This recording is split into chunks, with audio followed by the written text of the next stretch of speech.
All right, breaking tonight, just moments ago, the Washington Post reported Robert Mueller has informed President Trump's lawyers that the president, well, still the witch hunt continues. However, he is not currently a criminal target. This is important news. The Post is also reporting Mueller is, quote, preparing to report about the president's actions while in office and potential obstruction of justice. Now, we're going to analyze this new development in a minute. But first, we also have the president refusing to back away from his promise to secure America's borders. Now, here's the current situation. Congress has repeatedly failed to pass tough immigration laws, and people are flooding into our country. Democrats, they have been obstructing every single step of the way. They're not interested in solving problems. They're not even interested in helping DACA recipients because they want to make this a big campaign issue in 2018 this year. And according to reports, that caravan of more than 1,000 asylum seekers and immigrants heading for the United States has now reportedly stalled out in Mexico. This comes after the president said he pressured Mexico to do so. Watch this. I have just heard that the caravan coming up from Honduras is broken up, and Mexico did that. And they did it because, frankly, I said, you really have to do it. We're going to have a relationship on NAFTA. We're going to have to include security in NAFTA. So Mexico, very strong laws, and that's the way it is. So it looks like it's been broken up. Now, the president also tonight signaling that he is done playing games when it comes to our border security. He is now saying he will use the U.S. military to help secure the border. Let's take a look. So I told Mexico, and I respect what they did, I said, look, your laws are very powerful. Your laws are very strong. We have very bad laws for our border. And we are going to be doing some things. I've been speaking with General Mattis. We're going to be doing things militarily. Until we can have a wall and proper security, we're going to be guarding our border with the military. That's a big step. We really haven't done that before, or certainly not very much before. Now, think about this. All the drug trafficking, human trafficking, and, of course, the possibility that terrorists, too, can cross that border. This is a major national security issue, and there's a reason why Mexico all of a sudden now appears at the last minute willing to cooperate with the Trump administration to stop the caravan. Now, that's because President Trump is applying a tremendous amount of pressure, just like he did with little rocket man Kim Jong-un. Now, President Trump is telling Mexico if they don't act, NAFTA negotiations will be in jeopardy. And he also threatened to pull foreign aid from Honduras, where many of these migrants are coming from. Now, it's about time an American president stood up for our country's sovereignty. And because the media and the left loves to distort conservative positions on this, let me be clear. There's nothing wrong with people coming to the United States of America. We're just asking it be done legally. We are a constitutional republic. We have laws. Those laws need to be obeyed. You can't have a country when illegal immigrants, non-citizens, can enter as they please. And guess what? That's what the president is now trying to do here. And by the way, enough is kind of enough when it comes to Mexico and people like their former president, Vicente Fox. He's lecturing us about how we deal with illegal immigration. Yet under Vicente Fox, Mexico sharply increased their police, their military presence at their own southern border, and they spend millions of dollars upgrading security checkpoints. As a result, from 2002 to 2006, detentions, deportations increased by 74% in Mexico. This is ridiculous, beyond hypocritical for Mexico to constantly be lecturing the United States regarding immigration laws when they are far tougher than we've ever been.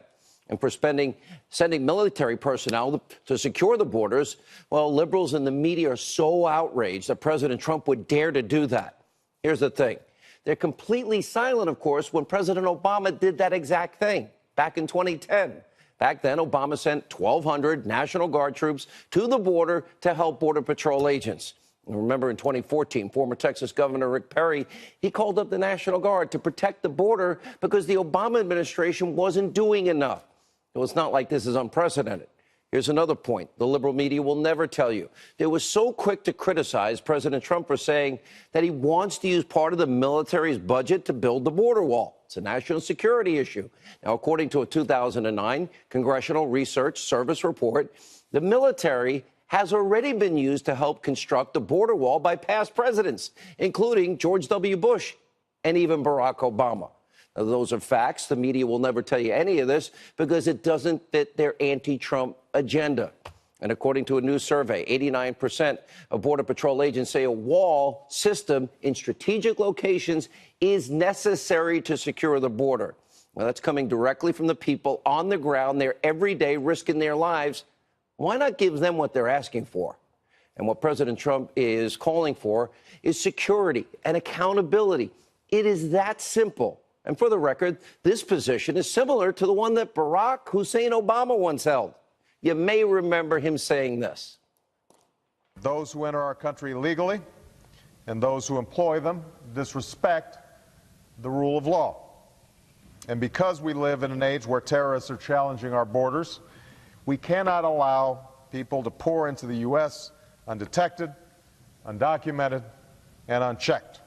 Wow, he sounds like Donald Trump. Now, Obama only changed his stance when it became politically expedient.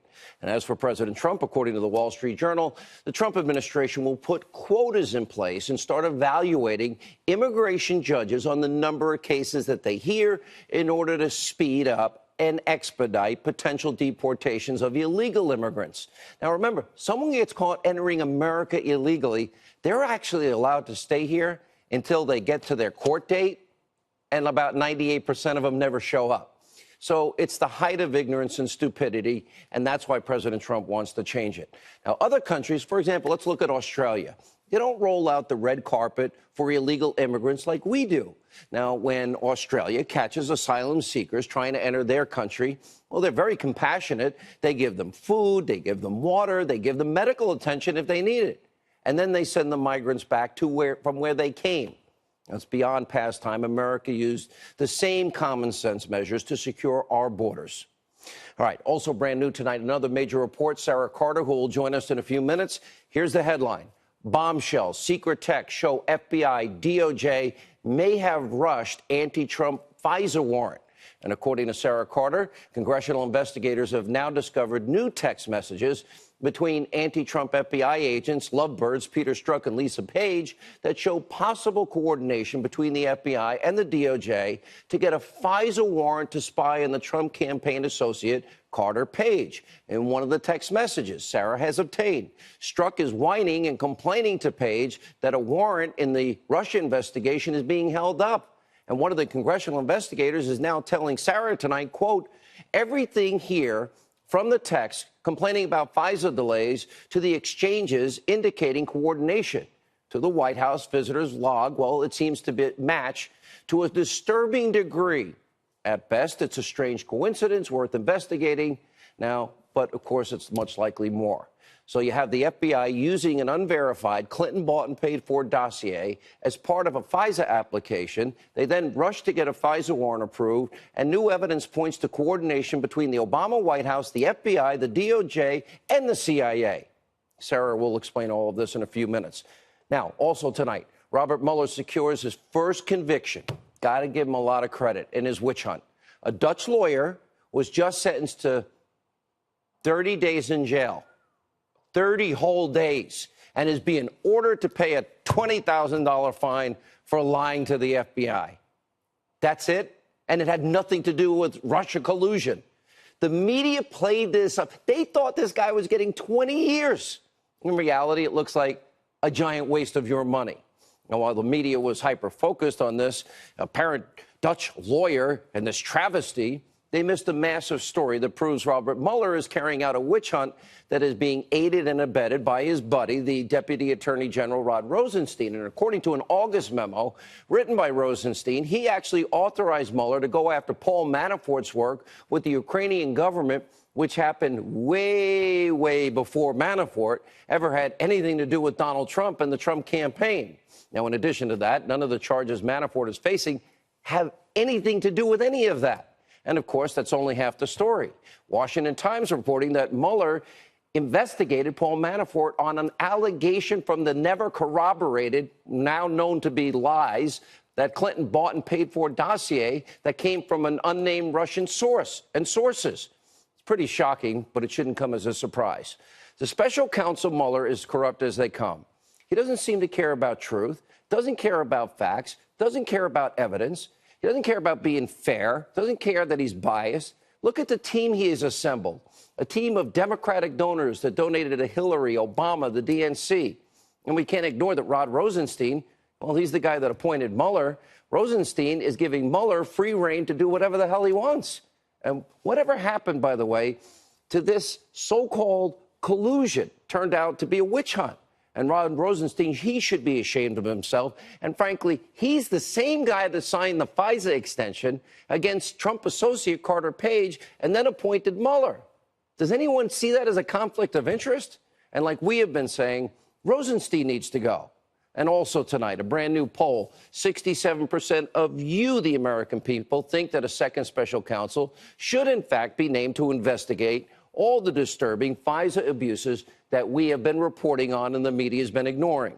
Because you, the American people, understand the severity of this because it's a massive abuse of power and that the DOJ and the FBI, they cannot investigate themselves because that is a massive conflict of interest. It's called abuse of power. Now, while the Attorney General Jeff Sessions said he won't be naming a second special counsel, he has appointed Utah prosecutor John Huber since November. We didn't know about it. Good for Jeff Sessions to serve in a similar capacity. Now, while it's not a special counsel, it's a massive development. And as a federal prosecutor, Huber will be able to convene a grand jury, gather evidence, issue subpoenas, have witnesses testify. And that means he'll be able to properly investigate these FISA abuses, the FBI putting the fix in on the Clinton email investigation, kickbacks to the Clinton Foundation, the corrupt Uranium One deal, and, of course, lying to a FISA judge and the phony dossier that she paid for. A major development, and it's just getting started. Another quick point tonight. Jill McCabe, she is the wife of the fired FBI Deputy Director Andrew McCabe. Well, she has an op-ed in the Washington Post where she's claiming to be setting the record straight. Now, predictably, Jill McCabe excuses the fact that her husband was fired for lying under oath multiple times about a number of issues. And instead, she's blaming President Trump. If the dog bites, the bee stings, if you're feeling sad, and if you have a headache and a hangover, it's Donald Trump's fault. Now, Jill McCabe seems to be downplaying the fact she got over $700,000 in campaign money from key Clinton ally, BFF Terry McAuliffe, and the Virginia Democratic Party when she had a failed state Senate run. Now, state Senate candidates in Virginia, they never get that kind of money. So the McCabes, they can whine all they want in public about what happened, but facts are facts. You can't change that.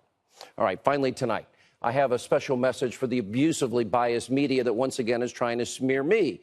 So yesterday on my radio show, I was making a point about Robert Mueller dividing this country at a level we have not seen in forever, which he undoubtedly is doing and has been doing. And I made reference to it's like a civil war in this country because of his abusively biased team, corrupt Democrats, people that see truth. We're sick and tired of it. And it's dividing those that hate Trump, those that like Donald Trump. Look at the person like Andrew Weissman he appointed.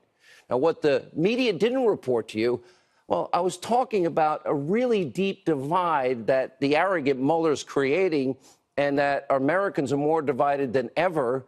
And I was actually talking about family members, a civil war, and they're going to sit at dinner, and they're going to have food fights, and they're going to throw mashed potatoes and broccoli at each other at the dinner table. I wasn't talking about a real civil war, and I was very clear.